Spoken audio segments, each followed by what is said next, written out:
오늘도 하나님의 은혜가 저와 여러분에게 함께하기를 기원합니다.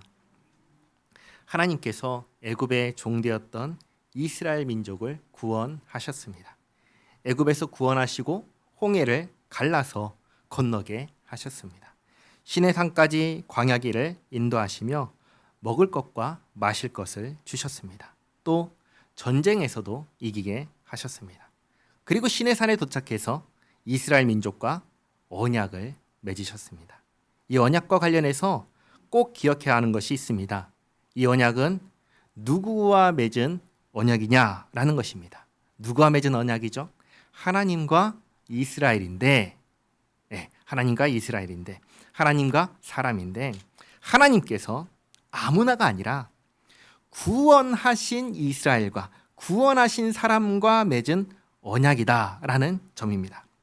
언약을 맺음으로써 이제부터 구원하겠다, 그게 아니라 이미 구원받은 사람과 언약을 맺으셨다라는 것입니다. 그래서 언약의 말씀 서론이 이것이었습니다. 출애굽기 20장 2절 말씀인데요. 같이 한번 읽겠습니다. 나는 너를 애굽 땅 종되었던 집에서 인도하여 낸 내 하나님 여호와니라. 아멘. 여기서 나는 누구죠? 너를 구원한 하나님입니다. 그렇죠? 너는 누구죠? 하나님께 구원받은 사람입니다. 그러니까 구원하신 하나님께서 구원받은 사람과 맺은 언약이지, 하나님께서 이제부터 구원하실 사람과 맺은 언약이 아니라는 거예요. 이미 구원받은 사람과 맺은 언약입니다. 자, 그런데 잘 보시면 계속해서 이스라엘의 역사를 보시면 아시겠지만 이스라엘 모든 사람이 구원받았냐? 그것은 아닙니다.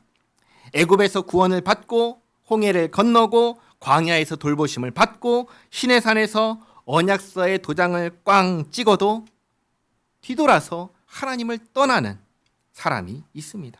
그러니까 모든 사람이 다 구원받은 것은 아닙니다.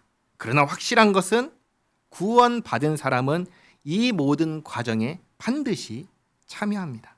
다시 말씀드립니다. 애굽에서 구원을 받고 홍해를 갈라서 건너고 광야에서 돌보심을 받고 시내산에서 언약을 맺은 사람 중에 구원받은 사람도 있지만 그렇지 않은 사람도 있다라는 사실을 기억하시기 바랍니다. 구원받은 사람은 반드시 이 모든 과정을 통과합니다. 그러나 구원받지 않은 사람도 이 과정을 경험할 수는 있습니다. 그러면 이것은 무엇을 의미할까요? 내가 경험한 일이, 내가 경험한 과거의 일이 내가 구원받았다는 증거가 되지 않는다라는 사실입니다. 내가 구원받았다는 증거는 내가 경험한 과거에 있지 않습니다. 내가 구원받았다는 증거는 내가 지금 어떻게 살고 있느냐, 여기에 있는 것입니다. 지금 우리가 새벽 예배 때마다 열왕기상을 살펴보고 있습니다. 솔로몬으로부터 시작해서 나라가 어떻게 흘러가는지를 보고 있는데, 잘 아시다시피 솔로몬은 하나님께 사랑받는 사람이었습니다. 그래서 솔로몬의 다른 이름이 여디디야였습니다. 하나님께서 사랑하시는 사람. 그는 부귀와 명예를 원하지 않고 하나님의 백성을 잘 다스리기 위해서, 잘 재판하기 위해서 듣는 마음을 구했습니다. 하나님께서 기특하게 여기시고 구하지 않은 부귀와 명예도 주셨습니다. 그리고 배역합니다. 솔로몬은 후궁이 700명이고 첩이 300명입니다. 문제는 이들이 다른 신을 섬겼고 솔로몬은 이들을 따라 다른 신들을 섬깁니다. 하나님께서 그러지 말라고 2번이나 나타나셔서 친히 말씀하시는데 듣지 않습니다. 열왕기상 11장 9절에서 13절까지 말씀을 같이 읽겠습니다. 솔로몬이 마음을 돌려 이스라엘의 하나님 여호와를 떠나므로 여호와께서 그에게 진노하시니라. 여호와께서 일찍이 2번이나 그에게 나타나시고 이 일에 대하여 명령하사 다른 신을 따르지 말라 하셨으나 그가 여호와의 명령을 지키지 않았으므로 여호와께서 솔로몬에게 말씀하시되 내게 이러한 일이 있었고 또 내가 내 언약과 내가 내게 명령한 법도를 지키지 아니하였으니 내가 반드시 이 나라를 내게서 빼앗아 내 신하에게 주리라. 그러나 내 아버지 다윗을 위하여 내 세대에는 이 일을 행하지 아니하고 내 아들의 손에서 빼앗으려니와 오직 내가 이 나라를 다 빼앗지 아니하고 내 종 다윗과 내가 택한 예루살렘을 위하여 한 지파를 내 아들에게 주리라 하셨더라. 아멘. 우리가 솔로몬을 생각하면 정말 지혜롭고 하나님 편에 서서 나라를 다스리려고 했던 왕, 그렇게 생각이 되는데 분명히 처음 출발은 그러했습니다. 그러나 마지막은 뭘로 끝나냐면 배교로 끝났습니다. 성경은 우리에게 솔로몬이 회개를 했는지 회개를 하지 않았는지 알려주지 않습니다. 그래서 솔로몬에게 회개를 했다 안 했다라고 우리가 단정 지을 수가 없어요. 그러나 분명한 것은 열왕기상에서 보여주는 솔로몬의 모습은 배교하고 끝납니다.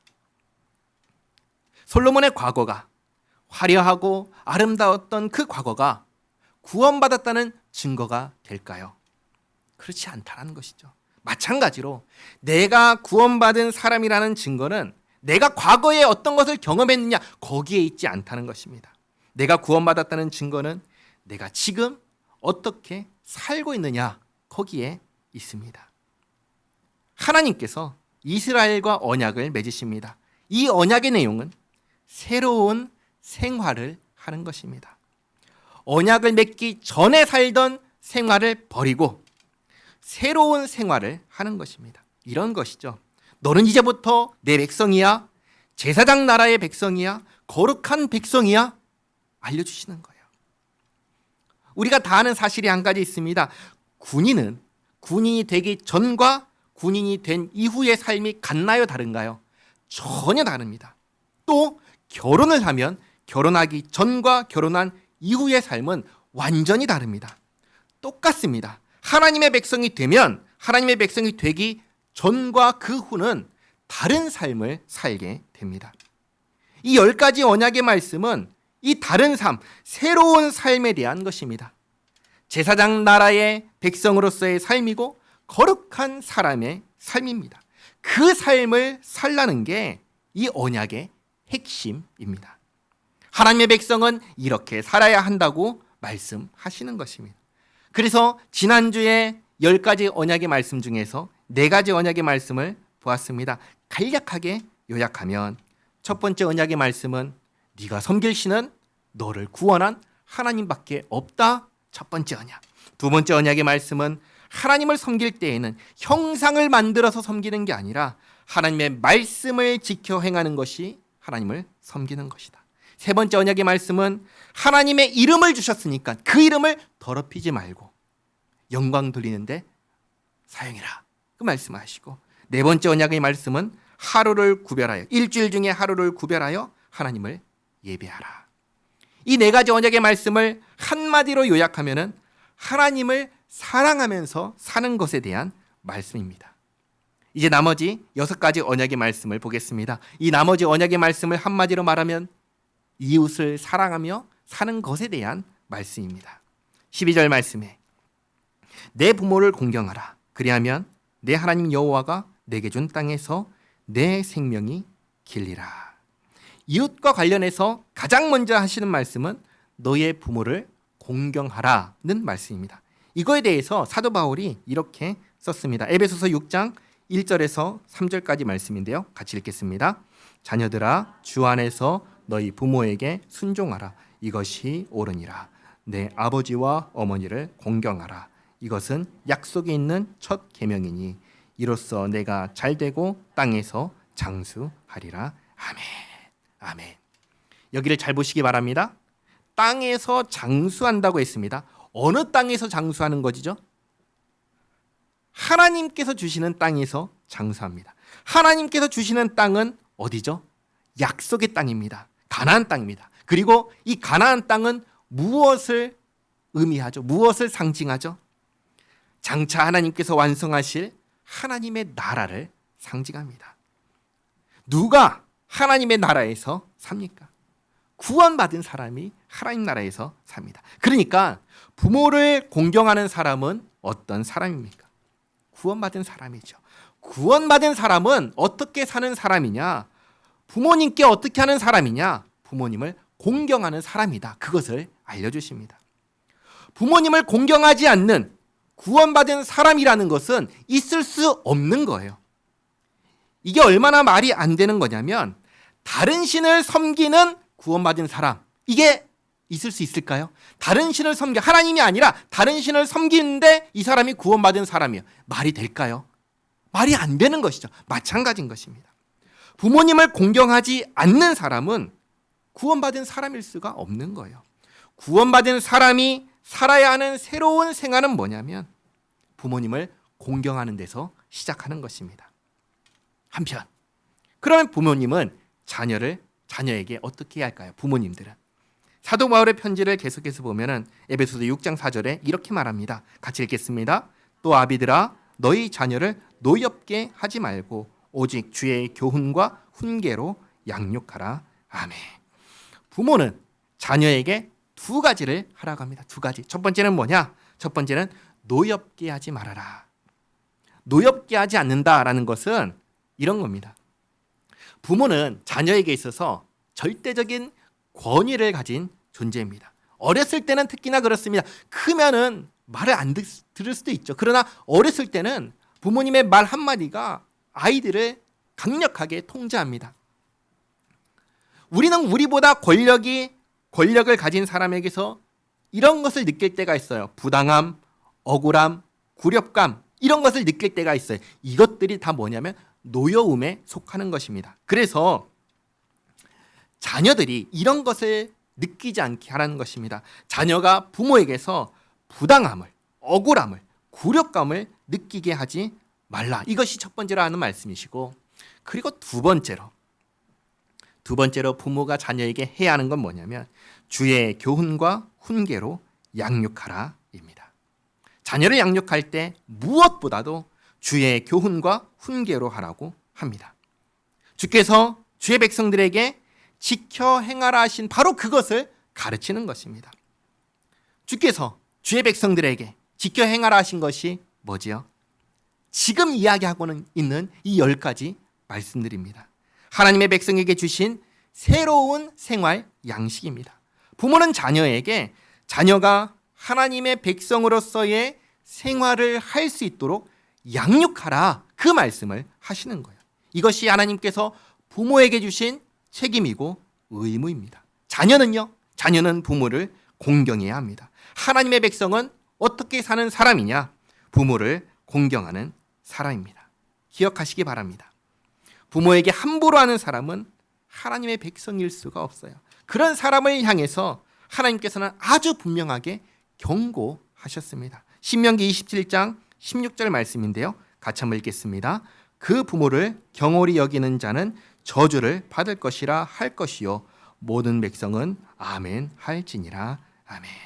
부모를 경홀히 여기는 자는 저주를 받는다. 다시 말해 백성 가운데서 끊어진다. 분명하게 말씀하셨습니다. 또 신명기 21장 18절에서 21절까지 말씀 같이 한번 읽겠습니다.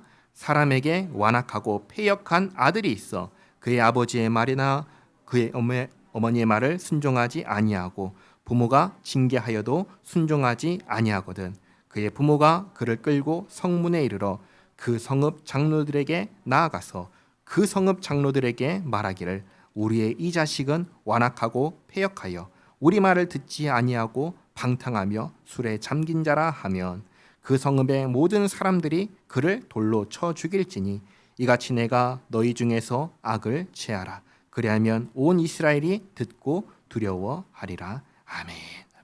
오늘날에야 아무리 자식이 완악하고 패역하다 할지라도 이렇게 할 수 있나요? 할 수 없지요. 그러나 이 말씀을 주신 의미는 분명합니다. 악한 자녀는 부모님께 순종하지 않는 자녀는 하나님의 백성이 될 수가 없다. 정리하면 6번째 언약의 말씀은 하나님의 백성은 어떤 사람이냐? 부모를 공경하는 사람이다 알려주십니다. 그 다음 출애굽기 20장 13절 말씀 살인하지 말라. 6번째 언약의 말씀은 살인하지 말라입니다. 말 그대로 다른 사람을 죽이지 말라입니다. 그런데 이 살인하지 말라라는 말씀을 보면은 바로 생각나는 것 한 가지가 있죠. 뭐냐면 전쟁입니다. 전쟁은 어떻게 할까요? 적군이 침공을 하고 있습니다.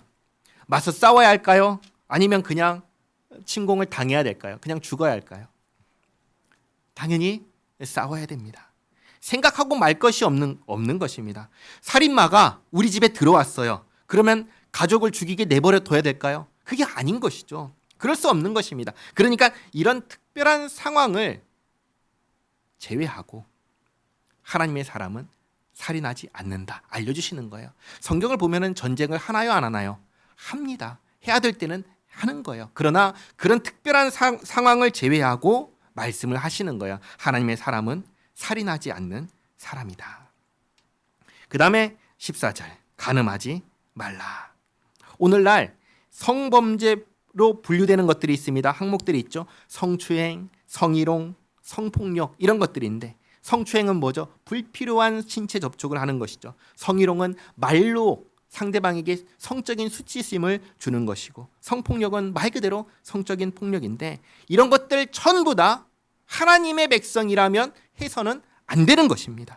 그리고 성경은 결혼해서 가정을 이룬 부부간에 이루어지는 것 이외에는 모든 성적인 것들을 다 간음으로 보았습니다. 그래서 사도 바울은 이렇게 얘기했습니다. 고린도전서 7장 2절 말씀 같이 읽겠습니다. 음행을 피하기 위하여 남자마다 자기 아내를 두고 여자마다 자기 남편을 두라. 또 7장 9절 말씀 만일 절제할 수 없거든 결혼하라. 정욕이 불같이 타는 것보다 결혼하는 것이 나으니라. 아멘. 우리 하나님께서는 성적인 부분에 대해서는 부부가 아니면 허락하지 않으셨습니다. 그래서 기독교에는 혼전순결이라는 말이 있는 것입니다. 결혼한 관계가 아니면 일체의 것을 허락하지 않으셨습니다. 그래서 7번째 언약의 말씀은 간음하지 말라. 다음 15절 도둑질하지 말라. 이것은 남의 물건을 빼앗거나 훔치는 것 외에도 정당한 대가를 치르지 않는 것도 포함해서 하시는 말씀입니다. 하나님의 백성은 정당한 대가를 치르고 얻는 것 이외에는 가져가서는 안 됩니다. 8번째 언약의 말씀은 도둑질하지 말라. 그 다음 이제 16절 말씀 내 이웃에 대하여 거짓 증거하지 말라. 이건 재판을 생각하시면 됩니다. 재판에서 거짓 증언을 하는 것 또는 재판을 굽게 하는 것 이 두 가지를 다 말하는 거예요. 하나님께서는 특별히 재판을 굽게 하는 것에 대해서 경고하셨습니다. 신명기 16장 19절 말씀 같이 읽겠습니다. 너는 재판을 굽게 하지 말며 사람을 외모로 보지 말며 또 뇌물을 받지 말라. 뇌물은 지혜자의 눈을 어둡게 하고 의인의 말을 굽게 하느니라. 아멘. 재판장이 재판에서 재판을 굽게 하는 것도 그러니까 억울한 사람을 만드는 것이죠. 이 사람이 잘못한 것이 없는데 잘못했다라고 재판을 하는 거예요. 그런 것이나 그것도 거짓말이고 또 재판에서 거짓으로 증언하는 것도 거짓말을 하는 것입니다. 하나님의 백성은 이래서는 안 되는 것이죠. 왜 그럴까요? 불의한 것이기 때문입니다. 우리 하나님은 공의의 하나님이십니다.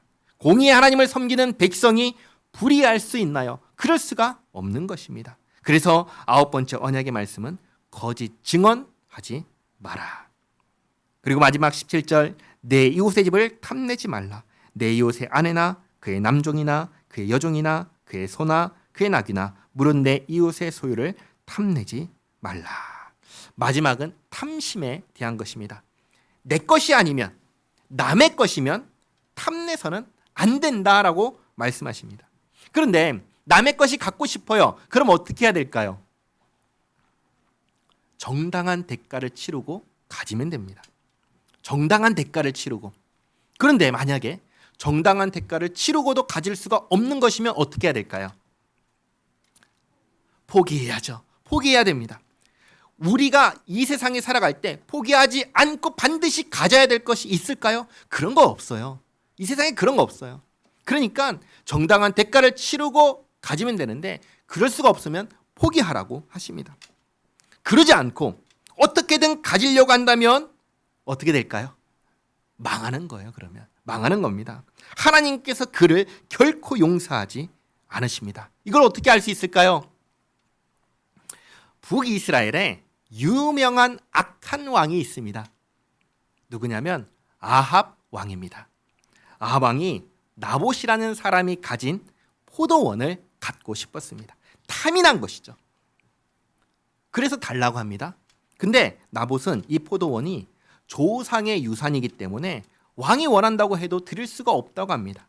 실제로 이스라엘 모든 땅은 다 하나님의 것이기 때문에 하나님께서 임의로 사고팔고 하지 못하도록 그렇게 막으셨습니다. 이 땅은 내 거다. 너희들 마음대로 사고팔고 할 수 있는 게 아니다 라고 정해주셨습니다. 그러니까 하나님의 말씀에 순종하는 사람은 왕이 달라고 한다고 이것을 넙죽 줄 수가 없는 것이죠. 아합 왕이 정당한 대가를 주고 그 땅을 살려고 했는데 안 된다고 하니까 어떻게 하는 줄 아세요? 집에 가서 식음을 전폐하고 누워 있습니다. 아내가 와서 왕이시여 왜 그럽니까? 하고 묻습니다. 그러니까 왕이 말을 못해요. 상황을 보니까 아내가 볼 때 상황을 보니까 그 땅을 차지하지 못하니까 그러고 있는 거예요. 그러니까 하는 말이 일국의 왕이나 돼가지고 이러고 있습니까? 하면서 내가 해결하겠습니다 하고는 가가지고 어떻게 하냐면 불량배 둘을 삽니다. 그리고 가서 나봇이 하나님과 왕을 모욕했다고 거짓으로 그런 소문을 내게 합니다. 재판이 열립니다. 그 두 사람이 나와서 증언합니다. 그래서 그 결과 나봇이 죄인이 돼가지고 돌에 쳐 죽습니다. 그 아내 이세벨이 이 결과를 왕에게 보고하면서 나봇이 죽었으니 그 땅 가서 차지하십시오. 그렇게 합니다. 그런 그에게 하나님께서 선지자 엘리야를 보냅니다. 그리고 이렇게 말하게 하십니다. 열왕기상 21장 21절 말씀, 22절 말씀 같이 읽겠습니다. 여호와의 말씀이 내가 재앙을 내게 내려 너를 쓸어버리되 내게 속한 남자는 이스라엘 가운데 매인자나 노인자를 다 멸할 것이요 또 내 집이 느바스의 아들 여로보암의 집처럼 되게 하고 아이야의 아들 바하사의 집처럼 되게 하리니 이는 내가 나를 노하게 하고 이스라엘이 범죄하게 한 까닭이니라 하셨고 아멘. 이렇게 탐심으로 죄를 범한 당사자 그리고 그 가문을 하나님께서 어떻게 하신다고 하시죠? 멸하겠다고 하십니다. 실제로 아합과 그 가문은 하나님께서 말씀하신 대로 완전히 멸망해 버립니다. 하지 말라는 것이죠. 10번째 언약의 말씀은 탐내지 말라입니다.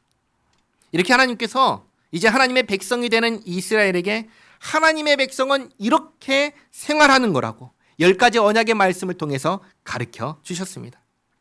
다시 한번 말씀드립니다. 이 10가지 언약의 말씀은 하나님의 백성의 생활 양식입니다. 이것을 지켜야 구원받는 게 아니라 구원받은 백성에게 주신 것입니다. 이것을 잊지 마시기 바랍니다. 10가지 언약의 말씀, 첫 번째는 나를 구원하신 하나님만 섬기고 형상을 만들어 섬기는 게 아니라 말씀을 지킴으로 섬기고 하나님의 이름을 더럽히지 않고 하루를 구별하여 예배하는 것이 하나님을 사랑하며 사는 것입니다. 나머지 6가지 말씀은 부모를 공경하고 살인하지 말고 간음하지 말고 도둑질하지 말고 거짓 증언하지 말고 이웃의 소유를 탐내지 않는 것이 이웃을 사랑하면서 사는 것입니다. 지난 주일날에도 말씀드렸지만 이웃 사랑은 부모님을 공경하는 것 이외에는 다 뭐죠? 이웃에게 범죄하지 않는 거예요. 이웃에게 죄를 범하지 않는 것이 이웃을 사랑하는 거예요. 이것이 구원받은 하나님의 백성이 하나님의 사람이 살아가야 하는 삶의 모습이라는 것을 기억하시기 바랍니다. 그리고 한 가지 더. 이웃사랑은 부모님을 공경하는 것 외에는 다 이웃에게 죄를 범하지 않는 거라고 말씀드렸습니다. 그렇기 때문에 이것을 범했을 경우에는 반드시 그에 따른 형벌이 주어졌습니다. 그러니까 하나님께서 하나님의 백성에게 무엇을 요구하시는 거예요? 지극히 당연한 것을 요구하신다는 것을 알 수 있습니다. 그리고 이 당연한 것을 하지 못하는 우리가 얼마나 타락했는지 죄로 인해서 오염된 사람인지를 알 수 있는 것이죠. 이렇게 하나님께서 10가지 언약의 말씀을 주십니다. 그러자 18절 말씀. 뭇 백성이 우레와 번개와 나팔 소리와 산의 연기를 본지라. 그들이 볼 때에 떨며 멀리 서서 모세에게 이르되 당신이 우리에게 말씀하소서 우리가 들으리이다. 하나님이 우리에게 말씀하시지 말게 하소서 우리가 죽을까 하나이다. 백성들이 이 말씀을 직접 귀로 들으면서 너무나 두려워합니다. 20절에 모세가 백성에게 이르되 두려워하지 말라. 하나님이 임하심은 너희를 시험하고 너희로 경외하여 범죄하지 않게 하려 하심이니라. 하나님께서 이 10가지 언약의 말씀이 얼마나 중요하고 무거운 것인지를 조금이라도 느낄 수 있게 하신 것입니다. 21절에 백성은 멀리 서 있고 모세는 하나님이 계신 흑암으로 가까이 가니라. 여호와께서 모세에게 이르시되 너는 이스라엘 자손에게 이같이 이르라. 내가 하늘로부터 너희에게 말하는 것을 너희 스스로 보았으니 너희는 나를 비겨서 은으로나 금으로나 너희를 위하여 신상을 만들지 말고. 이 두 번째 언약의 말씀과 관련된 것이죠. 절대로 어떤 형상을 만들지 말고. 24절 내게 토단을 쌓고 그 위에 내 양과 소로 내 번제와 화목제를 드리라. 내가 내 이름을 기념하게 하는 모든 곳에서 내게 임하여 복을 주리라. 당시에 다른 신들을 섬기던 것과 하나님을 섬기는 것은 확연하게 달랐습니다. 제사를 한다라는 요것 자체는 똑같죠. 그러나 다른 신을 섬기는 사람들은 형상을 만들어서 그 형상을 향해 제사를 했습니다. 다른 신을 섬기는 사람들은. 하지만 하나님께 제사하는 경우에는 아무런 형상도 만들지 않고 어떤 형상도 없이 특별한 장소도 아니고 그냥 흙을 쌓아서 만든 제단에서 제사를 드렸습니다. 분명하게 구별이 되는 것이죠. 또 하나님께서 이렇게 말씀하셨습니다. 25절에 내가 내게 돌로 제단을 쌓거든 다듬은 돌로 쌓지 말라. 내가 정으로 그것을 쪼면 부정하게 함이니라. 만약에 흙이 아닌 돌로 제단을 쌓으려고 한다면 다듬은 돌로 하지 말라고 하십니다. 왜 이렇게 말씀하실까요? 왜 정으로 쪼개면 돌을 쪼개서 제단을 만들면 부정해질까요? 그 이유는 본질이 아닌 것에 마음을 빼앗기게 되기 때문입니다. 하나님을 섬길 때에 중요한 것은 하나님께서 원하시는 대로 하나님을 섬기는 것입니다. 그런데 제단을 만들려고 마음과 힘과 정성을 다해서 제단을 만드는 일에 힘을 쓰면은 정작 마음과 힘과 정성을 다해 섬겨야 되는 하나님을 제대로 섬길 수가 없는 것이죠. 우리는 눈에 보이는 것에 마음을 쉽게 빼앗기는 우리의 성품을 압니다. 그러니까 하나님께서 그걸 막으시는 거예요. 그래서 하나님께서 제단을 쌓으려면 다듬은 돌로 하지 말고 자연 그대로의 돌을 쌓아가지고 하거나 아니면 그냥 흙을 쌓아가지고 하라고 하시는 것입니다. 이것은 두 번째 언약의 말씀에 대한 설명, 부연 설명인 것이죠. 그리고 26절에 너는 층계로 내 제단에 오르지 말라. 내 하체가 그 위에서 드러날까 함이니라. 이 부분 역시 다른 신들과 하나님을 섬길 때의 차이점입니다. 다른 신들을 섬기는 사람들은 형상을 만들 뿐만 아니라 제단도 높은 곳에 만들었습니다. 그래서 낮은 곳에 사람들이 있고 제사를 하는 사람들이 높은 곳에 올라가고 그리고 거기에 둔 제단에서 제사를 드렸습니다. 그렇게 하지 말라고 하십니다. 자, 정리하겠습니다. 지난주에 이어서 십계명 10가지 언약의 말씀을 보았습니다. 기억해야 할 것은 이것은 구원받은 백성에게 주신 언약이라는 것입니다. 이 10가지 언약의 말씀을 요약하면 하나님을 사랑하는 것, 그리고 이웃을 사랑하는 것. 그리고 이것을 다시 한번 요약하면 사랑하는 것입니다. 사랑하는 것. 하나님께서는 하나님의 백성에게 사랑하며 살 것을 요구하셨습니다. 이것이 제사장 나라의 모습이고 거룩한 백성이 살아가는 삶의 모습입니다. 하나님을 사랑하고 이웃을 사랑하며 살아가는 우리 모두가 되기를 바랍니다. 기도하겠습니다. 좋으신 하나님, 죄와 사망의 권세 아래 사탄의 노예가 되어 살던 우리를 예수 그리스도 안에서 구원하신 은혜에 감사합니다. 구원하시며 옛 삶을 버리고 새 삶을 살라 하시는 말씀을 듣습니다.